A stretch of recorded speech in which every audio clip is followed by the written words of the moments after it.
Hello everyone, আসসালামু আলাইকুম। সবাই কেমন আছেন? আশা করছি ভালো আছেন। আল্লাহর রহমতে আমিও অনেক ভালো আছি। আজকে আরেকটি রেসিপি নিয়ে আপনাদের মাঝে হাজির হলাম। আমি আজকে করে দেখাবো ছোট মাছ, আলু, পটল দিয়ে চচ্চড়ি। এখানে মাছ আমি লবণ দিয়ে ভালোভাবে ধুয়ে নিয়েছি এবং আলু, পটল কুচি করে কেটে ভালোভাবে ধুয়ে পরিষ্কার করে নিয়েছি। একটা প্যানে আলু পটলগুলো দিয়ে দিব। আমি এই রান্নাটা হাতে মাখিয়ে করব। এরপর দিয়ে দিব পেঁয়াজ কুচি,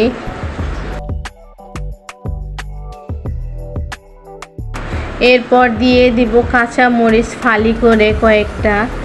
এরপর দিয়েছি আদা বাটা 1 টেবিল চামচ, রসুন বাটা 1 টেবিল চামচ, দিয়ে দিব হলুদ গুঁড়ো 1 টেবিল চামচ। এরপর দিয়ে দিব সামান্য পরিমাণ মরিচ গুঁড়ো, কারণ আমি কাঁচা মরিচ দিয়েছি অনেক, ওইটাতে অনেক ঝাল আছে। দিয়েছি জিরা গুঁড়ো 1/2 টেবিল চামচ, দিব স্বাদমতো লবণ, একটা তেজপাতা দিয়েছি, একটা দারুচিনি, 2টা সাদা এলাচ।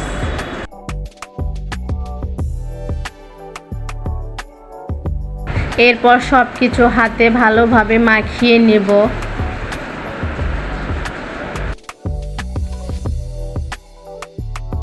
মাখানো হয়ে গেলে উপর দিয়ে দিব মাছ। মাছটা দিয়ে হালকাভাবে নেড়েচেড়ে মিশিয়ে নেব। বেশি নাড়াচাড়া করলে আবার মাছ ভেঙে যাওয়ার সম্ভাবনা থাকতে পারে।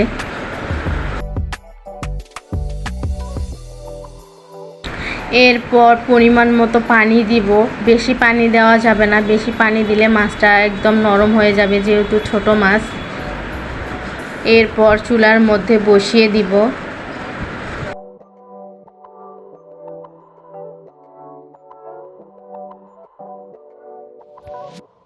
চুলা মিডিয়াম হিটে রেখে রান্না করব। দেখুন কিছুটা পানি শুকিয়ে গিয়েছে, একটু ভালোভাবে নেড়েচেড়ে মিশিয়ে নিব।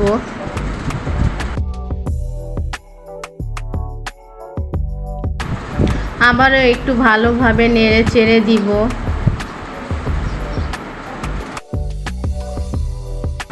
দেখুন রান্নাটা আমার হয়ে গিয়েছে, আমি এই পর্যায়ে নামিয়ে নিব। চলুন আপনাদেরকে পরিবেশন করে দেখাই। দেখুন কতটা সহজে রান্নাটা করে ফেললাম। এই রেসিপি ফলো করে আপনারা যদি বাসায় একবার ট্রাই করে দেখেন, অবশ্যই আমাকে কমেন্ট করে জানাতে ভুলবেন না। এবং ভাইয়া এবং আপুদের কাছে একটা অনুরোধ, যারা এখনও আমার চ্যানেলটি সাবস্ক্রাইব করেননি প্লিজ চ্যানেলটি সাবস্ক্রাইব করে দিবেন, এবং যারা ফেসবুক থেকে দেখছেন ফেসবুক পেজটি ফলো দিবেন এবং শেয়ার করে দিবেন, এতে আমি অনেক উপকৃত হব। আজকে এখানেই বিদায় নিচ্ছি, আবারও ফিরে আসবো অন্য কোনো রেসিপি নিয়ে। সবাই ভালো থাকবেন, সুস্থ থাকবেন, আল্লাহ হাফেজ।